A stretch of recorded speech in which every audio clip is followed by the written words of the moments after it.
So I pressed the button again, trying to put it back, and it stopped again. So, get fucked. So I drove that in.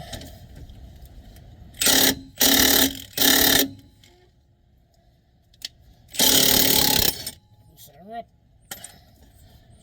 Check it out. Alright. Yeah, this could go in just a little more. Oh, it also helps if you leave the socket on there.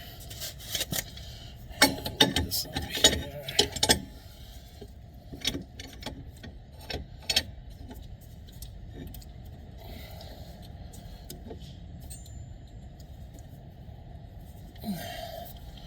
Yeah, like that.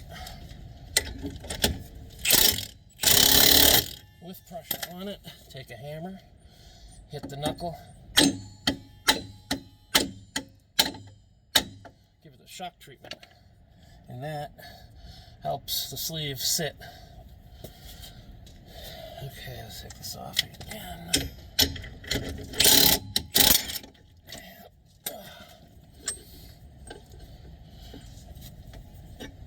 Yep, that did it. It is sitting perfectly straight now.